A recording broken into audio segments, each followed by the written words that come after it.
हिंदू समाज व्यवस्था के विरुद्ध SC/ST के आंदोलन के पीछे खासकर महाराष्ट्र में एक लंबा इतिहास रहा है। इस इतिहास को 2 चरणों में बांटा जा सकता है।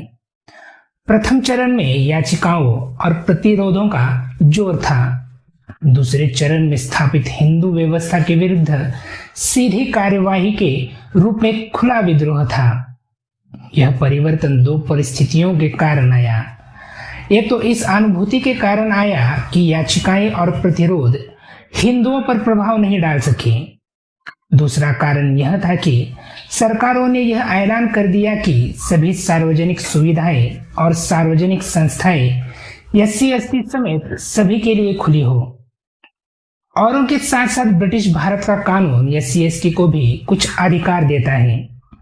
उनमें यह अधिकार भी है कि वे जैसा चाहे कपड़ा या गहना पहन सके। इनमें सार्वजनिक सुविधाओं और संस्थाओं के उपयोग के अधिकार भी जोड़ दिए गए हैं, जैसे कुओं, स्कूलों, बसों, रेलगाड़ियों, सरकारी कार्यालयों आदि के उपयोग में अब कोई संशय नहीं रह गया था। लेकिन हिंदुओं के विरोध के कारण SC/ST उनका उपयोग नहीं कर सके। इस स्थिति का सामना करने के लिए SC/ST ने तरीकों को बदलने का फैसला किया। उन्होंने बुराइयों को मिटाने के लिए सीधी कार्रवाई करने का निश्चय किया। 1920 के आसपास यह परिवर्तन आया।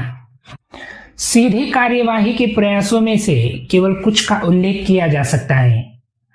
उससे हिंदू समाज व्यवस्था के विरुद्ध SC/ST के विद्रोह का आभास हो जाएगा। सार्वजनिक सड़कों पर चलने का अधिकार प्राप्त करने के लिए जो प्रयास किए गए, उनमें एक का उल्लेख करना काफी होगा। इस संबंध में सार्वजनिक उल्लेखनीय प्रयास 1924 में त्रावणकोर स्टेट के SC/ST ने किया। वह वाइकोम मंदिर के इर्द गिर्द बनी सड़कों के इस्तेमाल के बारे में था। ये सार्वजनिक सड़कें थी, हर कोई उनका इस्तेमाल कर सकता था और उनका रखरखाव स्टेट करती थी, लेकिन वे मंदिर के भवन के निकट थी। सिर्फ इसीलिए SC/ST को उनके कुछ भागों पर चलने की अनुमति नहीं दी जाती थी जो मंदिर के आसपास थे। अंततः सत्याग्रह किया गया। सत्याग्रह की वजह से मंदिर के आंगन को चौड़ा किया गया और सड़क को पुनः इस प्रकार बनाया गया कि यदि उसका इस्तेमाल SC/ST भी करे तो वे मंदिर को अपवित्र करने वाले फैसले से और फासले से दूर रहें। सार्वजनिक स्थानों से पानी लेने का अधिकार पाने के लिए जो प्रयास किए गए, उनमें चौदार तालाब के मामले का उल्लेख पर्याप्त होगा। यह चौदार तालाब बंबई प्रेसिडेंसी के कोलाबा जिले के महानगर में स्थित है। यह एक अति विशाल तालाब है। इसमें मुख्यतः वर्षा का और कुछ प्राकृतिक स्रोतों का पानी आता है। तालाब के चारों ओर तटबंध है। तालाब के चारों ओर व्यक्तिगत स्वामित्व वाली जमीन की छोटी छोटी पट्टियां भी हैं। जमीन की इस पट्टी के परे तालाब के चारों ओर नगरपालिका की सड़क है। सड़क के आसपास फृशों के अपने निजी मकान हैं। तालाब हिंदू क्षेत्रों के बीचों बीच स्थित है और हिंदू भवनों से घिरा है। यह एक प्राचीन तालाब है। कोई नहीं जानता कि उसे किसने और कब बनवाया, लेकिन 1869 में जब सरकार ने महानगर के लिए नगरपालिका की स्थापना की तो सरकार ने उसे नगरपालिका को सौंप दिया। तब से उसे नगरपालिका का तालाब यानी सार्वजनिक तालाब माना जाता है। महाड़ एक व्यावसायिक केंद्र है। वह तालुका का प्रधान कार्यालय भी है। SC/ST को वहां खरीदारी करने तथा ग्राम सेवक के रूप में अपना कर्तव्य निभाने के लिए आना पड़ता था। वे तालुका के अधिकारों को या तो ग्राम अधिकारी द्वारा भेजी गई चिट्ठी पत्री देते थे या फिर ग्राम अधिकारी द्वारा एकत्र किया गया लगान सरकारी खजाने में जमा करते थे। चौदार तालाब ही एकमात्र ऐसा तालाब था जहां से बाहर से आने वाला कोई व्यक्ति पानी ले सकता था, लेकिन SC/ST को इस तालाब से पानी लेने नहीं दिया जाता था। SC/ST को पानी केवल महानगर के अस्पृश्यों के क्षेत्रों में स्थित कुएं से ही मिल सकता था। यह कुआं नगर के मध्य से कुछ दूरी पर था। नगरपालिका की उपेक्षा के कारण वह गंदगी से अटा पड़ा था। अंत पाने के मामले में SC/ST का काफी कठिनाई का सामना करना पड़ता था। मामला सुधरने तक यह सब चलता रहा। 1923 में बंबई की विधान परिषद ने आशय का संकल्प पारित किया कि SC/ST वर्गों को छूट दी जाए कि वे उन सभी सार्वजनिक जलाशयों, कुओं, धर्मशालाओं का इस्तेमाल कर सकते हैं जिनका निर्माण और रखरखाव सार्वजनिक निधि से किया जाता हो या जो सरकार द्वारा नियुक्त या कानूनी तौर पर बनाए गए निकायों की देखरेख में हो। यह भी कहा गया कि वे सरकारी स्कूलों, अदालतों, कार्यालयों और डिस्पेंसरियों का इस्तेमाल भी कर सकते हैं। सरकार ने यह संकल्प स्वीकार कर लिया और यह आदेश जारी कर दिया। परिषद के पूर्वोक्त संकल्प के अनुसार बंबई सरकार सहर्ष यह निर्देश देती है कि जहां तक संकल्प का संबंध सरकारी स्वामित्व और देखरेख वाले सार्वजनिक स्थलों, संस्थाओं से है, कार्यालयों के सभी अध्यक्ष उसे लागू करें। कलेक्टरों से अनुरोध किया जाए कि वे अपने अधिकार क्षेत्र में आने वाले स्थानीय निकायों को सलाह दें कि वे संकल्प में की गई सिफारिशों को स्वीकार करने की वांछनीयता पर विचार करें। सरकार के इस आदेश के अनुसार कोलाबा कलेक्टर ने महाड नगर पालिका के विचारार्थ उसकी एक प्रति भेजी। महाड नगर पालिका ने 5 जनवरी 1924 को इस आशय का संकल्प पारित किया कि नगर पालिका को इस बारे में कोई आपत्ति नहीं है कि SC/ST को तालाब का इस्तेमाल करना दिया जाए। इस संकल्प के पास हो जाने के शीघ्र पश्चात महाड में कोलाबा जिले की SC/ST का एक सम्मेलन बाबा साहेब के अध्यक्षता में हुआ। सम्मेलन की बैठक 2 दिन 18 और 20 मार्च 1927 को हुई। कोलाबा जिले में SC/ST का यह सर्वप्रथम सम्मेलन था। सम्मेलन में 2500 से अधिक SC/ST के लोगों ने हिस्सा लिया। उनमें बड़ा उत्साह था। सम्मेलन के प्रथम दिवस पर उसमें डॉक्टर बाबा साहेब आम्बेडकर जी ने कहा, उन्हें प्रेरणा दी कि वे अपने अधिकारों के लिए संघर्ष करें, वे अपनी गंदी तथा बुरी आदतों को त्याग दें और मानवता की पूरी बुलंदी को स्पर्श करें। उसके बाद वहां उपस्थित तथा SC/ST की दोस्ती का दम भरने वाले सवर्ण हिंदुओं ने सभा को संबोधित किया। उन्होंने SC/ST वर्गों के लोगों से कहा कि वे साहस से काम लें और अपने कानूनी अधिकार का इस्तेमाल करें। इसके साथ पहले दिन की कार्यवाही समाप्त हुई। रात को विशेष समिति की बैठक हुई। उसमें विचार किया गया कि अगले दिन खुले सम्मेलन में क्या संकल्प प्रस्तुत किया जाए। विशेष समिति में कुछ लोगों ने इस बात की ओर ध्यान दिलाया कि पीने का पानी प्राप्त करने में SC/ST वर्ग के लोगों को महाड़ में भारी कठिनाई का सामना करना पड़ता है।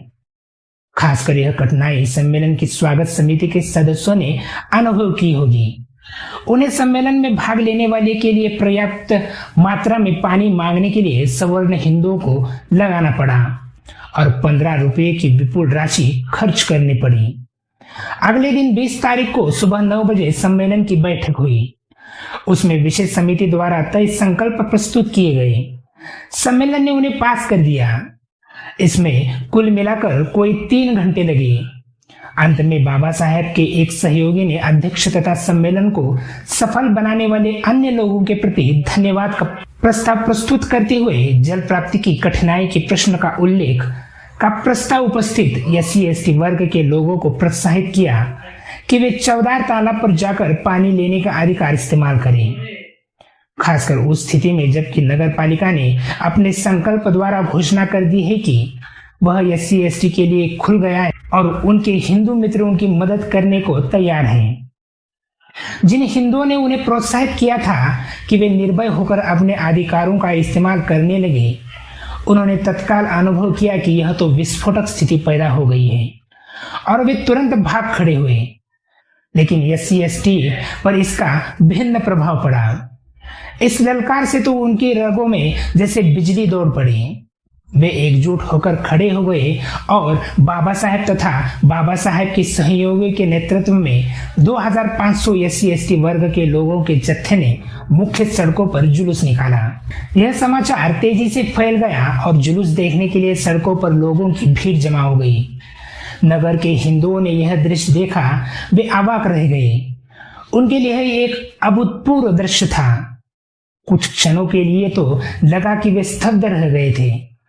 4-4 की कतार में जुलूस चलता रहा। वह चौदार तालाब पर पहुंचा। SC/ST वर्ग के लोगों ने पहली बार वहां पानी पिया। शीघ्र ही हिंदुओं ने अनुभव किया कि यह सब क्या हो गया। उन पर पागलपन सवार हो गया और उन्होंने उन SC/ST वर्ग के लोगों पर जी भर का जुल्म बढ़ाया, जिन्होंने पानी को भ्रष्ट करने का दुस्साहस किया था। उनके अत्याचारों का उल्लेख उपयुक्त स्थानों पर किया जाएगा। महाड़ में चौदार तालाब पर SC/ST के प्रवेश करने पर जब हिंदुओं ने उन पर आक्रमण किया तो निसंदेह वह उनके लिए एक चुनौती बन गया। इसके अलावा SC/ST इस बात के लिए तुले हुए थे कि वे केवल अपने अधिकार के इस्तेमाल से ही संतुष्ट नहीं हो जाएंगे, बल्कि देखेंगे कि वह अच्छी तरह स्थापित भी हो जाए। उनके लिए यह सोचना स्वाभाविक था कि वे हिंदुओं की चुनौती को स्वीकार करें। तदनुसार SC/STों का एक दूसरा सम्मेलन बुलाया गया। SC/ST को बताया गया कि वे सत्याग्रह के लिए पूरी तरह तैयार होकर आए। जब हिंदुओं को इसका पता चला तो उन्होंने कोलाबा के जिला मजिस्ट्रेट से आवेदन किया कि वह दंड प्रक्रिया संहिता की धारा 144 के अधीन आदेश जारी कर दे, ताकि SC/ST के लोग चौदार तालाब पर जाकर उसके जल को अपवित्र न कर सकें। जिला मजिस्ट्रेट ने मना कर दिया और कहा कि तालाब एक सार्वजनिक तालाब है और सभी नागरिकों के लिए खुला हुआ है और वह कानून के अनुसार अस्पृश्यों को वहां से पानी लेने से नहीं रोक सकते। मजिस्ट्रेट ने उन्हें सलाह दी कि वे अदालत जाएं और अपने एकमात्र उपभोक्ता होने के अधिकार को सिद्ध करें। यह तय किया गया कि सम्मेलन 25, 26, 27 दिसंबर 1927 को होगा। तिथियां नजदीक आती गई और उन्होंने सुना कि अस्पृश्य नितांत गंभीर थे। उन्हें यह भी पता था कि जिला मजिस्ट्रेट ने उनकी सहायता करने से इनकार कर दिया था। अंत उनके पास केवल एक ही उपाय रह गया था कि वे अपने इस अधिकार को कानून द्वारा सिद्ध करें कि सार्वजनिक तालाब से SC/ST के लोगों को पानी नहीं लेने दिया जा सकता। तदनुसार विभिन्न जातियों के 9 हिंदूवादी बने और उन्होंने मिलकर 12 दिसंबर 1927 को 1927 का दावा संख्या 405 दायर किया। हिंदुओं के प्रतिनिधियों ने यह दावा महाड़ के उप न्यायाधीश की अदालत में दायर किया। SC/ST के प्रतिनिधि के रूप में बाबा साहेब तथा 4 अन्य लोग प्रतिवादी बने। दावे का उद्देश्य था कि अदालत से यह आदेश प्राप्त किया जाए कि उक्त चौदार तालाब केवल स्पृश्य वर्गों की निजी संपत्ति है और SC/ST के लोगों को कोई अधिकार नहीं है कि वे उस तालाब पर जाकर वहां से पानी लें। इस बारे में भी स्थायी आदेश दिया जाए कि इनमें से कोई भी कार्य प्रतिवादी नहीं कर सकते। जिस दिन दावा दायर किया गया उसी दिन सवर्ण लोगों ने अदालत से आवेदन किया कि प्रतिवादियों के खिलाफ अस्थायी आदेश दिया जाए, ताकि वे मुकदमे के फैसले तक तालाब पर जाकर वहां से पानी न ले सके। न्यायाधीश ने यह मानकर कि यह एक उपयुक्त केस है 14 दिसंबर 1927 को बाबा साहेब तथा अन्य प्रतिवादियों के खिलाफ अस्थायी निषेधाज्ञा दी।